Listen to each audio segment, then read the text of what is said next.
El ministro de Ambiente, Adrián Peña, dijo que el Ministerio del Interior también tiene responsabilidad de la entrega del pasaporte al narcotraficante Sebastián Marcet, más allá del rol que tuvo la ex vicecanciller Carolina H., por el cual el sector Ciudadanos le retiró la confianza y le obligó a dar un paso al costado. El presidente de la República, Luis Lacalle Pou, descartó que haya otros cambios en el gabinete por este tema. Dijo que el pasaporte fue bien entregado y si bien reiteró su apoyo personal a la ex jerarca, hay aspectos del caso que están bajo investigación judicial sobre los cuales no quiso opinar. Desde el Frente Amplio se afirmó que la salida de H era esperable, pero llega tarde, y el historiador y politólogo Gerardo Caetano opinó que el gobierno está pasando su peor momento, aunque desde Torre Ejecutiva parece no percibirse el daño institucional que están causando los casos Astesiano y Marcet.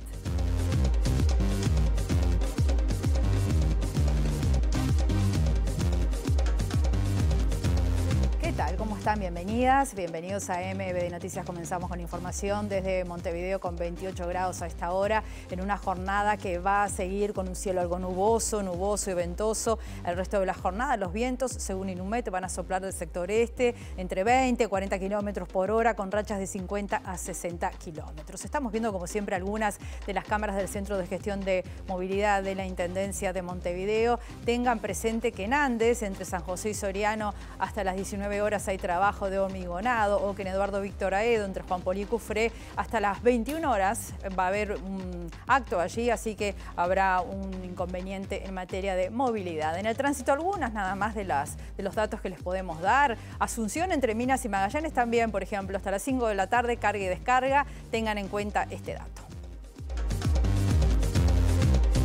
Un saludo, como siempre, a la audiencia de 107.7 FM Uniradio, la radio de la Universidad de la República, que nos acompaña en nuestros informativos. Y ahora vamos a compartir otros títulos de la jornada.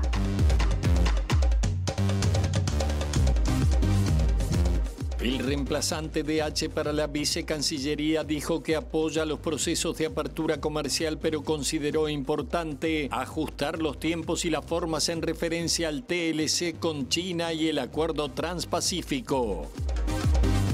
El senador de Cabildo Abierto, Raúl Lozano, dijo que analiza no votar la reforma previsional en el Senado si no se contempla la reducción de años para el nuevo cálculo jubilatorio. La Intendencia de Montevideo decidió no flechar 21 de septiembre tras dialogar con vecinos y comerciantes y anunció medidas alternativas para mejorar el tránsito en la zona. La Comisión Interamericana de Derechos Humanos llega hoy a Perú para evaluar crisis política y social que ya provocó 26 muertos desde la destitución de Pedro Castillo.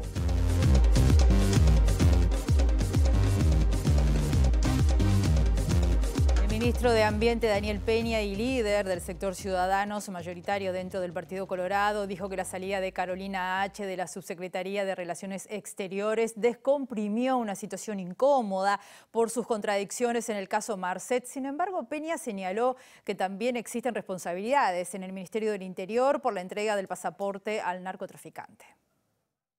Estuvimos ante una situación puntual, ante acciones puntuales y eventos puntuales, y ante esos eventos que tienen que ver con alguien de nuestro sector en una función de gobierno, tomamos nuestra decisión. Eso es todo lo que podemos decir. El resto corre por otros carriles y en todo caso será responsabilidad de otros actores. Nosotros lo que estamos evaluando no tiene que ver con el trámite, con el procedimiento, que hay toda una discusión que es pública, donde se adjudican responsabilidades. Nosotros entendemos que la responsabilidad última parece estar en el Ministerio del Interior, que finalmente es por donde siempre termina pasando la información, pero también es cierto que hay competencias y responsabilidades compartidas, porque hay competencias y este pasaporte fue dado por Relaciones Exteriores. Entonces, sí hay todo un tema que tiene que ver con el trámite. Y lo que nosotros estábamos analizando era el deber actuar que surge de hechos novedosos. Ninguno de estos hechos es novedoso, sí la aparición del chat y esa aparente contradicción entre lo dicho en el Parlamento y los chats. Y eso fue lo que nosotros estábamos analizando. Consultado por la renuncia de Carolina H., el presidente Luis Lacalle Pou había dicho este lunes en Colonia que le mantenía el respaldo personal, pero aclaró que hay otros aspectos que están siendo investigados por la justicia sobre los cuales no quiso opinar. Recién salí, recibí la carta de Carolina, la llamé por teléfono, obviamente, y tenía algún mensaje de parte de un sector o dirigente del Partido Colorado sobre el tema, y aprovechen esto porque no voy a hablar más, porque creo que ya he hablado suficiente de todos estos hechos, es que reitero lo mismo que les dije el otro día, cuando me preguntaron sobre el apoyo no a Carolina H. Yo le hice una puntualidad, eran 5 puntos, los 4 primeros se referían a esta situación, con lo cual quizá ahora es llover sobre mojado, pero mis declaraciones de respaldo a su actuación no variaron con respecto a lo que dije el otro día. Insisto y quiero ser claro, el respaldo otorgado el otro día a la persona está cerrado porque lo reiteré. Después hay otros temas que no tienen que ver con esto, que están en la justicia, que es un tema de la justicia que no me corresponde opinar. Para el politólogo e historiador Gerardo Caetano, la administración del presidente Lacalle Pou atraviesa su peor momento. Dijo que el gobierno no parece haber advertido la gravedad del caso Astesiano. Entrevistado esta mañana aquí en Ciudad Viva, Caetano señaló también las contradicciones entre jerarcas por este caso y dijo que esas contradicciones generaron pérdida de credibilidad.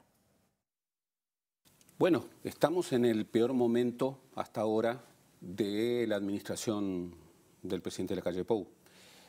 Este fue un año de inflexión en este gobierno, por cuanto, en forma un tanto inesperada, la paridad en el referéndum a comienzos de año marcó un cambio, marcó un cambio de ciclo político. A partir de entonces, el gobierno dijo, bueno, no, prueba superada a las cosas, pero la cosa no fue igual. No fue igual. Y eso se vio en múltiples circunstancias, tanto en las dificultades para llevar adelante políticas públicas, muy evidentes en algunos planos, no tan evidentes en otros. A eso se sumó, bueno, la profundización de ciertos escándalos que realmente son muy fuertes, y frente a los que el gobierno ha perdido la capacidad que había sido tan firme anteriormente de comunicar bien. Estamos en un momento en donde, a partir de la emergencia del caso Astesiano, bueno, nuestra capacidad de asombro realmente prueba que cada día estamos ampliándolo un poco más. Y el gobierno no parece haber advertido la gravedad del caso Astesiano. Para el presidente del Frente Amplio, Fernando Pereira, la renuncia de H era inevitable, aunque opinó que tardó demasiado. Tenemos respeto personal y político por la ex subsecretaria de Relaciones Exteriores, pero consideramos que desde el punto de vista político deben de existir un conjunto de renuncias por los hechos que se han propiciado, en este caso por el pasaporte Marcet. Claramente se le mintió al Parlamento. Todo el gobierno conocía cuáles eran los detalles de Marcet, quedó evidenciado en ese chat que no dieron voluntariamente, que lo dieron porque lo exigió la justicia uruguaya a pedido de los senadores, que el subsecretario Macier le indicaba a la subsecretaria de Relaciones Exteriores, Carolina H., de que era un narcotraficante pesado y peligroso, que yo creo que la jerga del Ministerio del Interior quiere decir una cosa muy dura, ¿no? Entonces, cuando se da nota de este tema, yo creo que ningún ministro debería permanecer en el cargo, porque ya debería haber 6 o 7 renuncias colocadas arriba de la mesa del presidente para que el presidente tomara nota, pero sin duda el ministro del Interior y el subsecretario y el ministro de Relaciones Exteriores y varios miembros de policía, uno ya renunció, pero hay otros que están siendo indagados por el caso Astesiano. Son decisiones que va a tomar el gobierno, pero está claro que han tenido un año muy duro, muy negativo en términos de economía, en términos de sociedad, en términos de atención a la pobreza. Y el reemplazante de H, propuesto por Ciudadanos y confirmado además por el presidente, va a ser el doctor en Ciencias Políticas y Relaciones Internacionales Nicolás Albertoni, que se venía desempeñando en la Comisión Técnico Mixta de Salto Grande. Hoy de mañana fue recibido por la bancada ciudadana y luego opinó que la apertura comercial es clave para el país, pero también los tiempos y las formas para desarrollar estos procesos en referencia al TLC con China y también al pedido de ingreso al Tratado Transpacífico. Yo creo que la impronta es de, como decía, de seguir contribuyendo con esa apertura al mundo en el que el país está decidido a embarcarse, naturalmente cuidando los tiempos, de hecho de nuestro partido y concretamente voces del sector también lo han mencionado, de cuidar los tiempos internacionales, pero eso la verdad que sobre las especificidades prefiero hablar una vez asumido el cargo. Aunque China mire para el costado, ¿hay que seguir insistiendo con el TLC?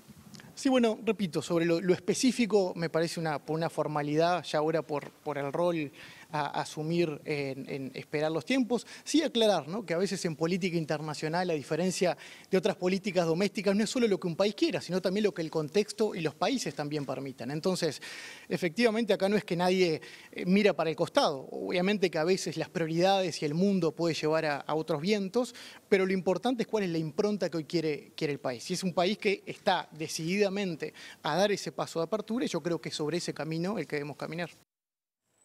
Vamos a recibir al primer móvil del mediodía, es el caso de nuestro periodista Mauricio Pérez, que estuvo y está trabajando en este tema allí en el Parlamento. ¿Cómo estás, Mauricio? Buen mediodía para ti. Adelante, bienvenido.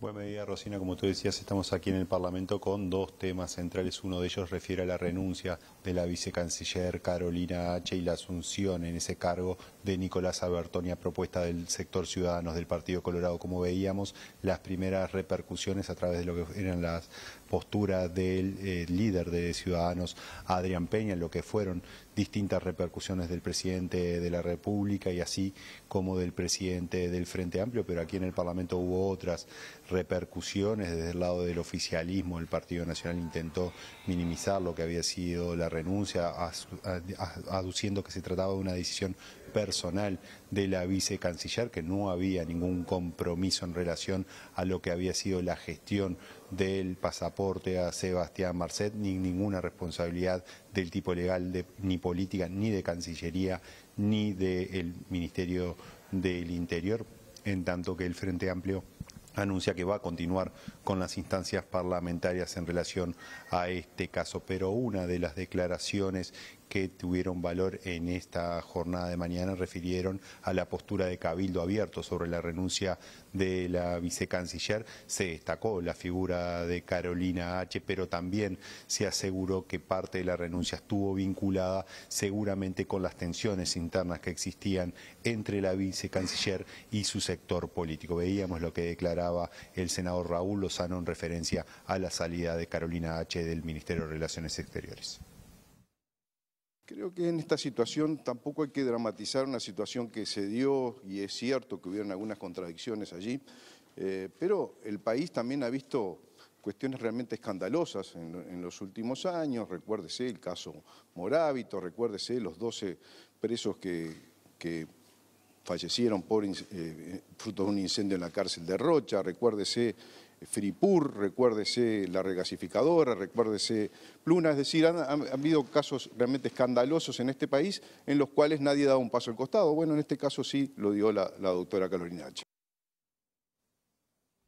Otro de los temas que estarán sobre la mesa en la jornada de hoy en el Parlamento refieren a la reforma de la seguridad social, ya que la comisión especial que está analizando el proyecto de ley comenzará a votar distintos aspectos del proyecto con vistas a que el próximo martes, el 27, el tema sea analizado en el plenario de la Cámara de Senadores. Según pudimos averiguar, hay distintos cambios normativos, cambios al proyecto que están sobre la mesa. Sin embargo, siguen los cuestionamientos tanto de la oposición, pero también desde filas del oficialismo. En este caso, una de las posturas disonantes refiere a Cabildo Abierto, que pretende modificar un aspecto sustantivo que de que se calculen los 25 mejores años se pase a calcular los mejores 15 años de la persona, con lo cual eso redundaría en una mejora de las jubilaciones para las personas que se jubilen. Sería un cambio relevante del proyecto de ley y en este sentido tiene la postura contraria tanto de Rodolfo Saelain, quien fue el presidente de la comisión que se encargó del proyecto de ley, como de otros sectores del oficialismo. Veamos lo que decía el senador Raúl Lozano en relación a lo que va a ser la votación del proyecto de ley, poniendo en duda el voto de Cabildo en lo que va a ser la discusión plenaria el próximo 27 de octubre. El voto en comisión, nosotros vamos a pedir que se desglose ese artículo en particular, así como otros, y lo veremos, seguiremos discutiendo y negociando hasta el final de lo posible en esta semana, por eso quedan horas para poderlo discutir y negociar, y si no, lo vamos a debatir en el plenario y ahí adoptaremos una postura. Nosotros entendemos de que cambia, sí, en cuanto al sentido de justicia social para miles y miles de uruguayos que están trabajando y entendemos que a veces hay factores financieros que pueden influir y puede ser de que signifique algún costo más para el Estado, pero entendemos de que el Estado en este caso sí lo debe emplear. ¿Puede votar con la oposición, Cabildo Abierto, en ese artículo específico? Bueno, la oposición hará lo que hará, nosotros vamos a hacer lo que entendemos nosotros que tenemos que hacer. ¿La llave del proyecto entonces la tiene Cabildo? La llave del proyecto la tiene Cabildo, es verdad, como ustedes saben, Cabildo Abierto depende hacia dónde incline su voto, inclina la balanza. Como veíamos, Rosina, compañera, la llave del proyecto la tiene Cabildo Abierto, dijo el senador Raúl Lozano en un mensaje directo al resto de los socios del oficialismo y también al Poder Ejecutivo en relación a cuáles van a ser los marcos de la negociación del proyecto de reforma de la Seguridad Social. Un proyecto que seguramente tenga algún cambio, alguna corrección en relación a lo que es la caja notarial, según anunció el senador Gustavo Penades, quien es uno de los referentes de la negociación de parte del Partido Nacional. Así que sobre estos dos temas estaremos ampliando la edición central de MB de Noticias. Muchas gracias, Mauricio. Vamos a cambiar de tema porque uno de los referentes de la Coordinadora Popular y Solidaria, Ollas por la Vida, hablamos de Esteban Corrales, aseguró que las denuncias del MIDES no tienen fundamentos legales y lamentó que un organismo estatal interfiera en las discusiones que se dan en el seno de una organización civil independiente. Este lunes, la Coordinadora había denunciado el hostigamiento judicial y público por parte del ministro de Desarrollo Social, Martín Lema. No se puede intimar a la coordinadora como tal desde el punto de vista legal. Nosotros somos una organización horizontal, autónoma, que coordina esfuerzos desde las ollas. No tenemos ni la capacidad ni la responsabilidad de controlar insumos que nos llevan a través del MIDES. Eso en todo caso lo tendría que haber hecho el Ministerio. Simplemente coordinábamos los pedidos de las ollas. Alguna situación irregular que pueda haber partido es responsabilidad particular individual de alguna persona. No es de la coordinadora, que no ampara ningún tipo de estas situaciones. Gran parte de la fundamentación del Ministerio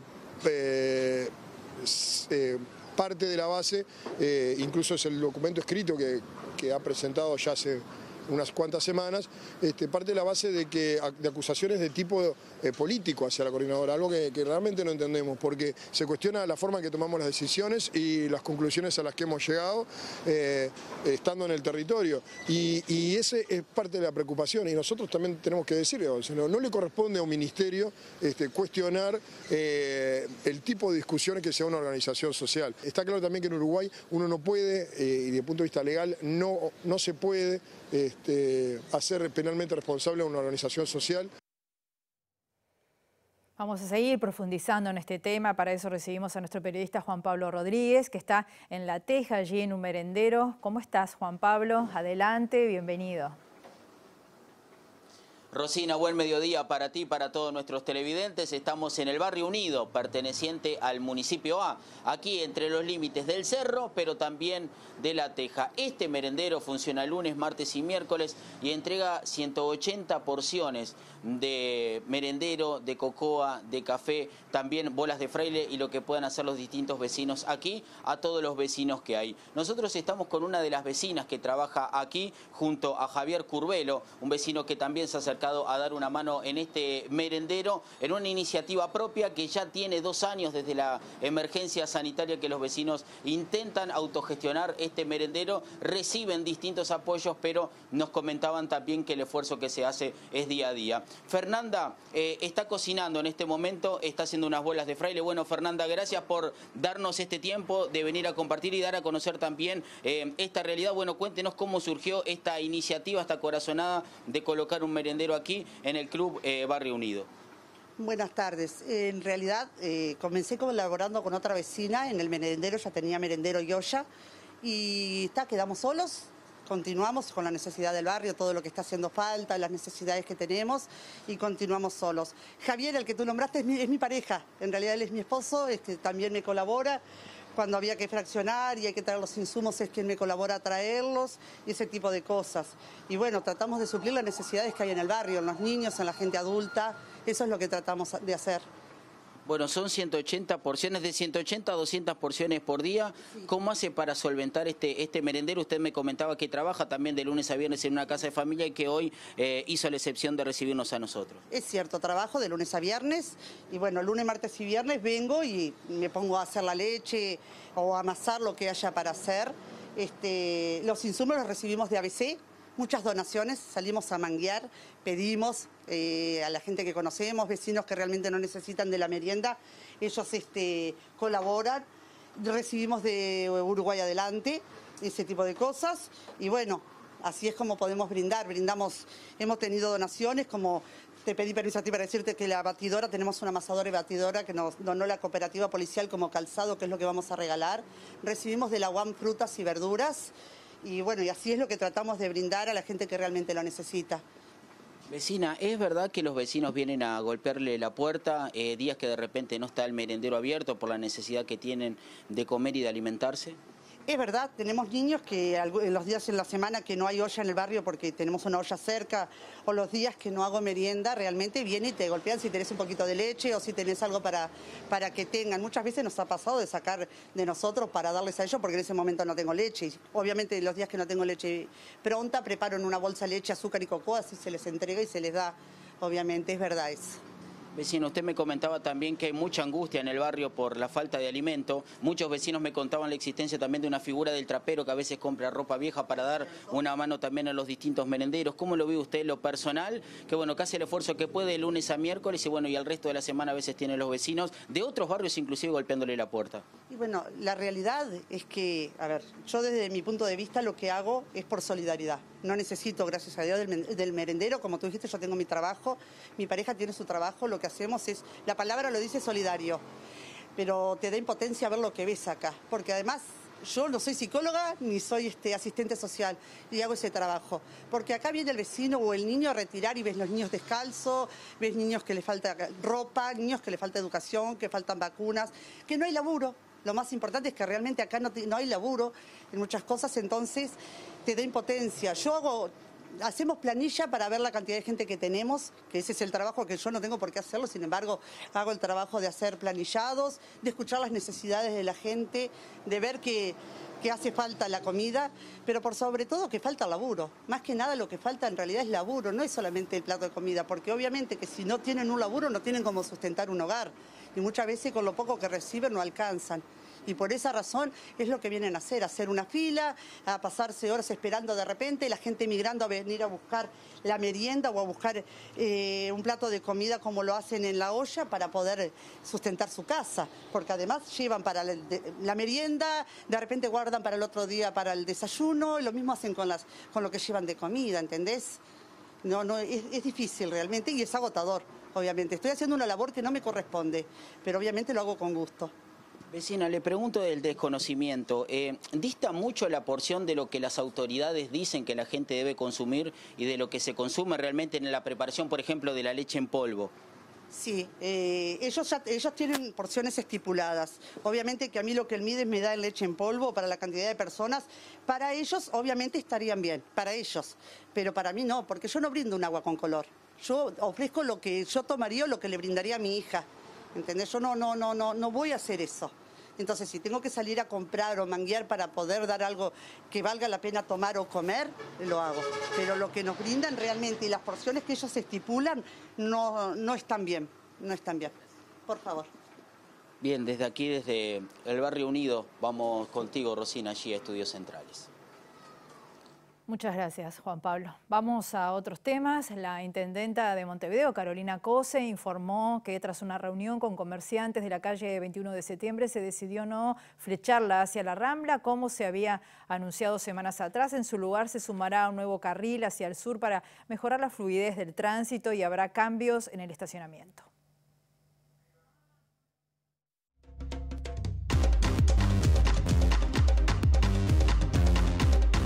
comerciantes nos plantearon la necesidad de mantener los dos flujos en 21 de septiembre y la argumentaron muy bien.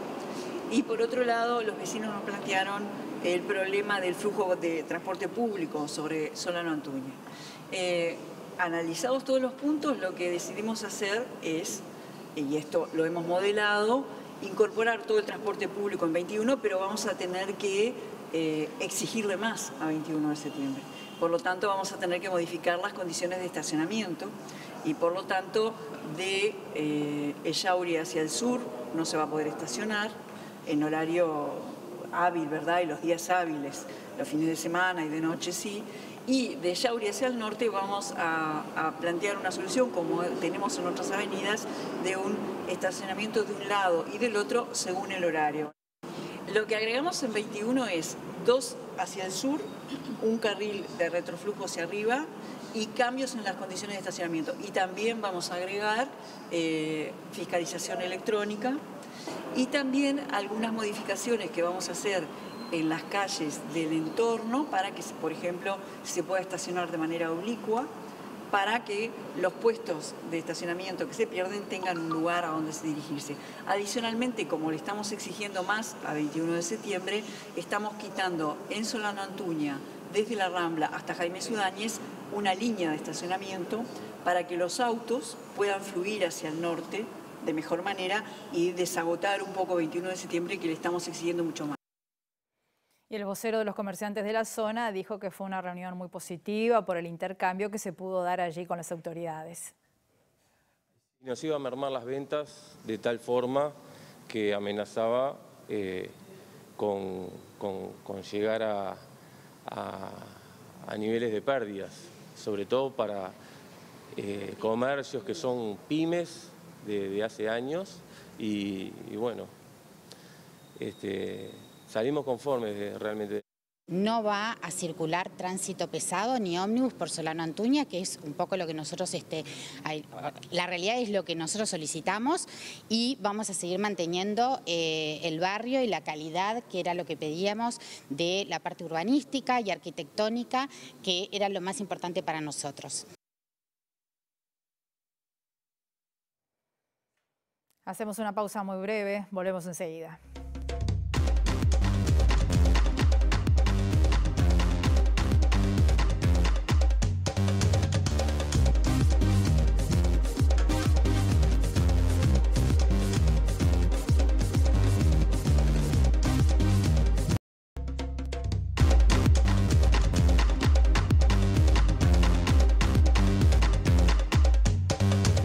Bloque de MBD Noticias, continuamos con la información con 28 grados a esta hora aquí en Montevideo. Y hablamos de salud porque el último reporte del Ministerio de Salud Pública sobre COVID indica que se registraron 4.500 nuevos casos entre el 11 y el 17 de diciembre. Esto implica un crecimiento del 86,81% comparado con la semana anterior. Desde el Ministerio de Salud Pública se informó a MBD Noticias que todavía no hay información respecto a cuándo se va a comenzar a dar el refuerzo de la vacuna, que según ya se había adelantado sería ahora, en los próximos días. La prioridad la van a tener las personas inmunodeprimidas y los mayores de 50 años.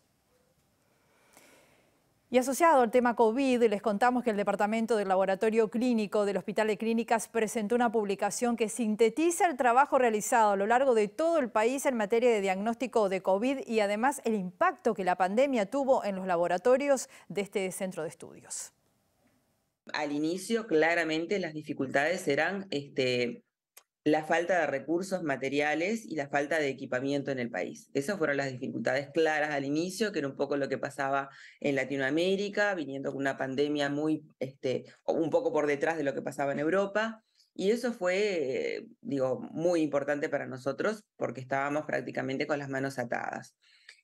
Luego, cuando empezó a incorporarse todo el equipamiento y empezó a fluir todo lo que eran los recursos materiales de insumos para poder aplicar el diagnóstico, el gran desafío fue poder capacitar a los recursos humanos para trabajar en técnicas de biología molecular, que son muy precisas, que requieren de determinada formación, que requieren de experiencia, para poder dar un resultado certero. Eso fue un gran desafío que nos pasó en todos los laboratorios. que desde la cátedra también nos pasó, porque bueno, nosotros teníamos en la cátedra de laboratorio clínico un área de biología molecular centrada en 2 o 3 diagnósticos específicos, ¿no? Diagnósticos concretos, acotados, donde para que se hagan una idea, en los laboratorios de biología molecular de mayor porte se harían unos 300 estudios de biología molecular por mes, mensuales, ¿tá? Esto cambia drásticamente en una pandemia en donde algunos laboratorios tuvimos que llegar a hacer 1.500 estudios de biología molecular de PCR para COVID. O sea, era impresionante, ¿no? Hubo que dar una respuesta y en esa respuesta había que tener gente capacitada.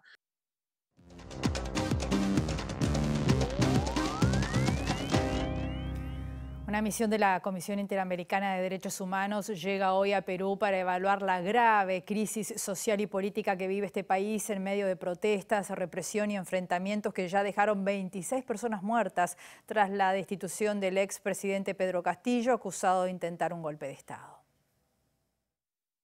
Al menos una persona murió en enfrentamientos que se produjeron este lunes entre manifestantes y las fuerzas de seguridad en la región sureña de Arequipa, lo que elevó a 26 el total desde el inicio de las protestas que exigen la renuncia de la presidenta Dina Boluarte, el cierre del Congreso y un adelanto de elecciones. Los enfrentamientos en las calles dejaron además 646 heridos, entre ellos 290 policías, según la Defensoría del Pueblo, que constató el nuevo fallecimiento en la provincia arequipeña de Carabelli, donde las fuerzas de seguridad llegaron para abrir un tramo de la carretera Panamericana Sur bloqueado desde hace 9 días.